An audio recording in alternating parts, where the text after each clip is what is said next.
اے پیغمبر لوگوں سے کہہ دو کہ اگر تم اللہ کو دوست رکھتے ہو تو میری پیروی کرو، اللہ بھی تمہیں دوست رکھے گا اور تمہارے گناہ معاف کر دے گا، اور اللہ بخشنے والا ہے، مہربان ہے۔ کہہ دو کہ اللہ اور اس کے رسول کا حکم مانو، بس اگر وہ نہ مانے تو اللہ بھی کافروں کو دوست نہیں رکھتا۔ اللہ نے آدم اور نوح اور خاندان ابراہیم اور خاندان عمران کو تمام جہان کے لوگوں میں سے منتخب فرمایا تھا، ان میں سے بعض کی اولاد تھے، اور اللہ سننے والا ہے، جاننے والا ہے۔ وہ وقت یاد کرنے کے لائق ہے جب عمران کی بیوی نے کہا کہ اے پروردگار، جو بچہ میرے پیٹ میں ہے میں اس کو تیری نذر کرتی ہوں، اسے دنیا کے کاموں سے آزاد رکھوں گی، تو اسے میری طرف سے قبول فرما، تو سننے والا ہے، جاننے والا ہے۔ پھر جب ان کے یہاں بچہ پیدا ہوا تو کہنے لگی کہ پروردگار میرے تو لڑکی ہوئی ہے، جبکہ اللہ خوب جانتا تھا جو ان کے یہاں ولادت ہوئی تھی، اور نہ ہوتا لڑکا مانند اس لڑکی کے۔ اور کہنے لگی میں نے اس کا نام مریم رکھا ہے، اور میں اس کو اور اس کی اولاد کو شیطان مردود سے تیری پناہ میں دیتی ہوں۔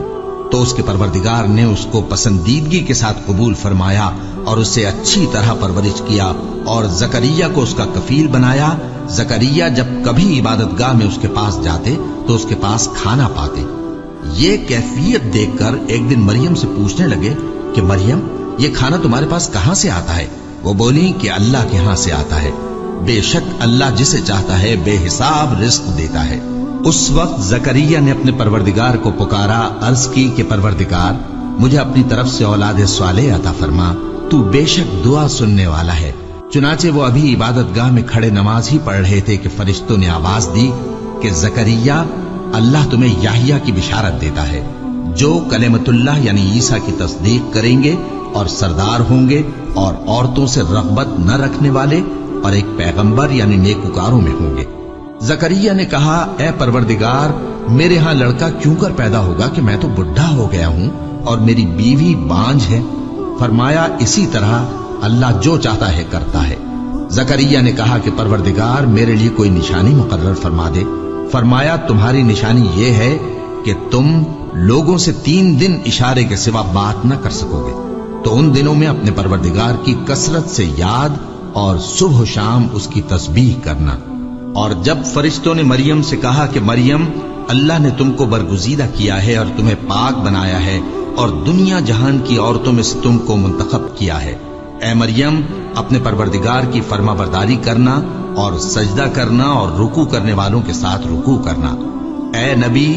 یہ باتیں اخبار غیب میں سے ہیں جو ہم تمہارے پاس بھیجتے ہیں۔ اور جب وہ لوگ اپنے قلم بطور قرعہ ڈال رہے تھے کہ مریم کا کفیل کون بنے تو تم ان کے پاس نہیں تھے، اور نہ اس وقت ہی ان کے پاس تھے جب وہ آپس میں جھگڑ رہے تھے۔ وہ وقت بھی یاد کرنے کے لائق ہے جب فرشتوں نے مریم سے کہا کہ مریم اللہ تم کو اپنی طرف سے ایک کلمے کی بشارت دیتا ہے جس کا نام مسیح اور مشہور عیسیٰ ابن مریم ہوگا، اور جو دنیا اور آخرت میں آبرو مند اور مقربین میں سے ہوگا،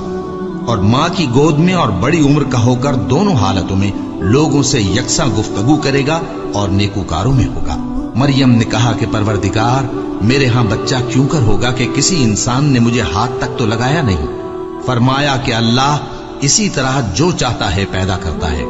جب وہ کوئی کام کرنا چاہتا ہے تو ارشاد فرما دیتا ہے کہ ہو جا تو وہ ہو جاتا ہے، اور وہ اسے کتاب و حکمت اور تورات اور انجیل کا علم عطا کرے گا، اور عیسیٰ بنی اسرائیل کی طرف پیغمبر ہو کر جائیں گے اور کہیں گے کہ میں تمہارے پاس تمہارے پروردگار کی طرف سے نشانی لے کر آیا ہوں،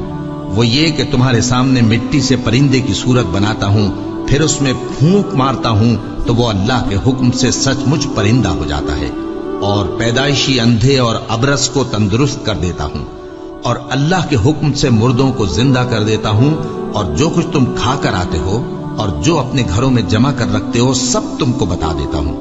اگر تم صاحب ایمان ہو تو ان باتوں میں تمہارے لیے نشانی ہے، اور مجھ سے پہلے جو تورات نازل ہوئی تھی اس کی تصدیق بھی کرتا ہوں، اور میں اس لیے بھی آیا ہوں کہ بعض چیزیں جو تم پر حرام تھیں ان کو تمہارے لیے حلال کر دوں، اور میں تو تمہارے پروردگار کی طرف سے نشانی لے کر آیا ہوں، تو اللہ سے ڈرو اور میرا کہا مانو۔ کچھ شک نہیں کہ اللہ ہی میرا اور تمہارا پروردگار ہے، تو اسی کی عبادت کرو، یہی سیدھا رستہ ہے۔ پھر جب عیسیٰ نے ان کی طرف سے انکار و نافرمانی ہی دیکھی تو کہنے لگے کہ کوئی ہے جو اللہ کا طرفدار اور میرا مددگار ہو؟